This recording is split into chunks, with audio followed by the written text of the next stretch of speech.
اهل بیت طاهرین علیهم السلام به ما و شما درس انسانیت، درس عبودیت، درس خداشناسی و درس خودشناسی و درس این که انسان چگونه زندگی سعادتمند بگذراند که اگر در این دنیا ولو فقیر باشد، ولو بلاها بر سر او بیاید، هیچ چیزی او را بدبخت نکند، هیچ چیز او را هلاک نکند، هیچ چیز او را عاقبت به شر نکند، در همه حالات او متنعم به نعم الهی باشد.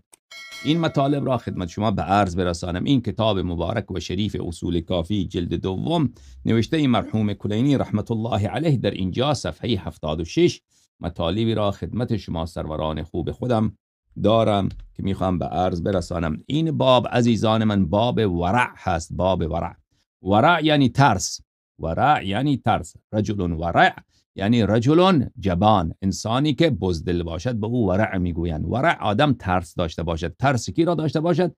ترس پروردگار رب العالمین را، پروردگار عالم را. از او بترسد که او بسیار قدرتمند هست و عذاب او بسیار شدید است. این ترس از عذاب الهی، ترس از شرمندگی و حسرت در روز قیامت، ترس از ندامت ابدی و سرمدی، ترس از عذاب که هیچ زمین و آسمان تاب تحمل آن را ندارد، این ورع هست. تقوا چیست عزیزان؟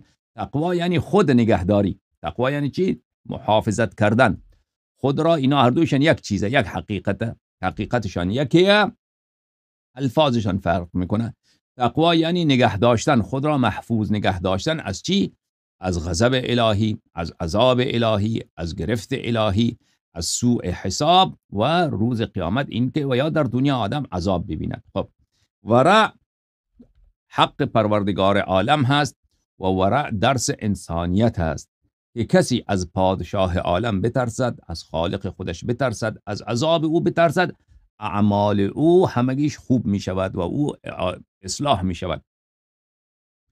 مولای عالم، سید عالم حضرت امام جعفر صادق علیه السلام خدمت ایشان عمرو بن سعید بن هلال ثقفی عرض کرد که انی لا القاک الا فی السنین.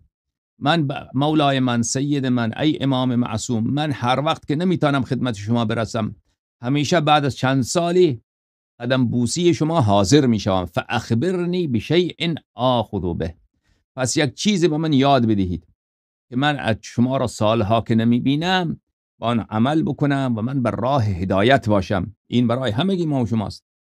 خب حضرت امام جعفر صادق علیه السلام فرمودن اوصیک بتقوی الله والورع. من تو را وصیت من، سفارش من به تک تک شما عزیزان، شمایی که الان در آلمان نشستی، در فنلاند نشستی، در ایران، در افغانستان، در پاکستان، در امریکا، در اروپا، در استرالیا، در قاره های مختلف این برنامه را نگاه میکنید، وصیت حضرت مولا امام جعفر صادق علیه السلام، وصیت امیر المؤمنین علیه السلام، وصیت حضرت رسول صلی الله علیه و آله و سلم به ما و شما این. اول چیه؟ تقوای الهی، که خودتان را از غضب الهی حفظ بکنید، نگه بدارید و حال خودتان رحم بکنید. والورع، و ورع داشته باشید، ترس خدا داشته باشید، ترس از روز جزا داشته باشید، ترس از عذاب شدید الهی داشته باشید. والاجتهاد، اجتهاد یعنی زحمت کشیدن در عبادت، تحمل خستگی، تحمل مشقت، تحمل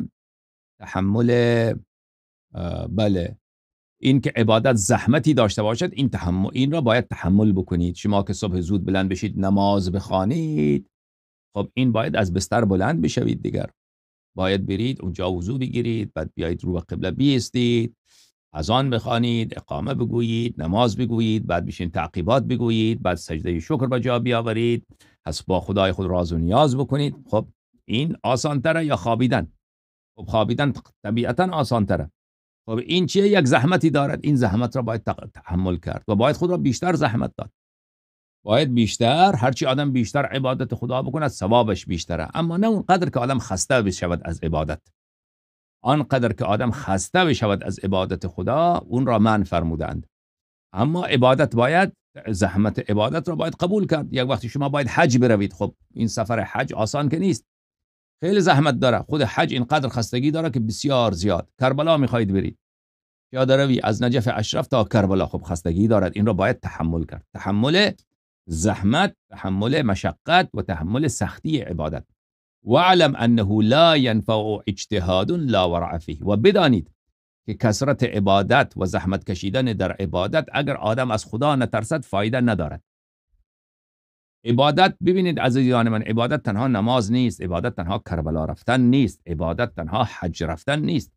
طاعت خدا عبادته، اعمال خیر اینا عبادته. اعمال خیر، چیزایی را که خدا فرموده، همه اینا عبادته. عبادتی که در آن ورع نباشد این به درد شما نمیخورد. شما در حسینیه برو، اونجا کار میکنی، مثلا زحمت میکشی چای بده.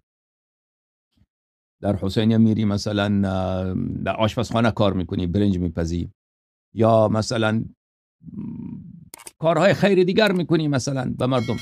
این اگر از آدم خدا ترس نیستی اینا به دردت نمیخورد.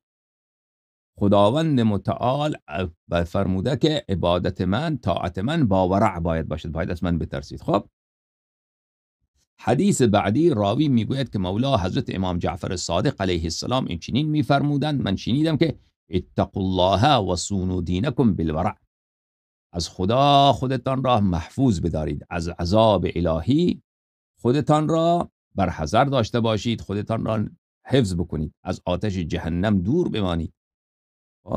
و صونوا دینکم، و دیندار بهش باشید، دینتان را محافظت کنید، عقاید حقه ایمانتان را محافظت بکنید. خب خیلی از ما میگیم که ما در امریکا آمدیم، اروپا آمدیم، یا اصلا در افغانستان هم باشیم، اینقدر بیدینی زیاده که آدم دین خود را چگونه حفظ بکند در این آخر الزمان. مولا امام جعفر صادق علیه السلام این را فرمودن. این چیه؟ این نسخه این که شما ایمانتان را حفظ بکنید چیه؟ صونوا دینکم، از دین خود محافظت بکنید با ترس خدا. از خدا اگر بترسید، از خدا اگر ترسیدید، دست به حرام نبردید، دست به فواحش نبردید، زبان به غیبت نگشودید، زبان به تهمت نگشودید، بله به نامحرم نگاه نکردید، لقمه حرام نخوردید، لقمه حرام برای اولادایت سر سفره نیاوردی، این دینت محفوظ میماند، ایمانت محفوظ، خالص، پاک میماند.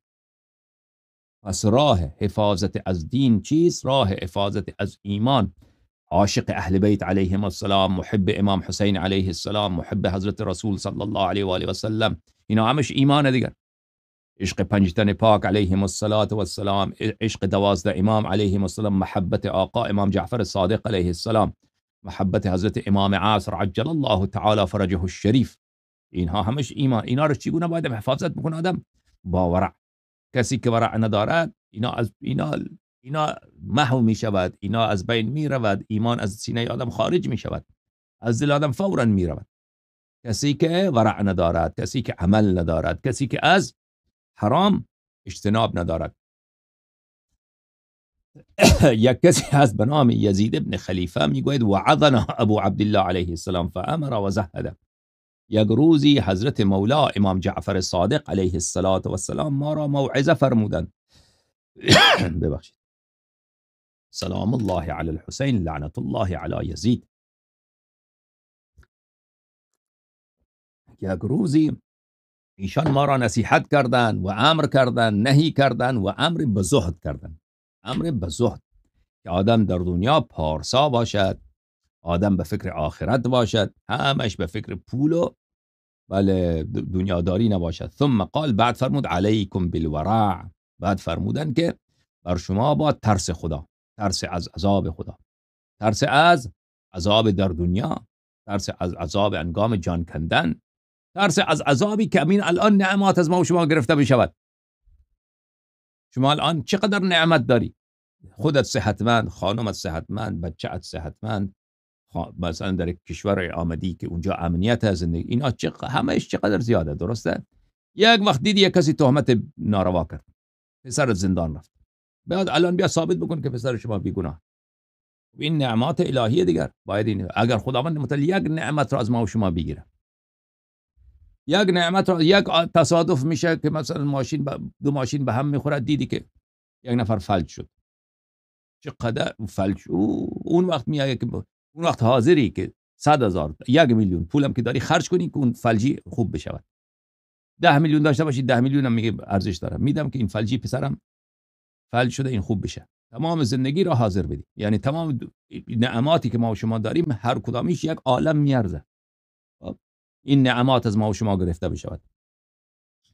در دنیا آدم عذاب بشود، در هنگام مردن عذاب، در قبر عذاب، در آخرت عذاب ابدی، روسیاهی، شرمندگی.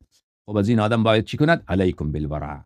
از این کارها بترسید دیگر. از اینا، از قدرت خدا بسیار عظیمه. هر طرف قدرت پروردگار عالم، هر طرف عساکر پروردگار عالم، لشکرهای خداوند متعال، هر طرف از جاهای خدا عطا می کند که به فکر ما نمی رسد و خداوند متعال از جاهای مردم را می گیرد و از مردم را عذاب می کند که به فکر کسی هم خطور نمی کند.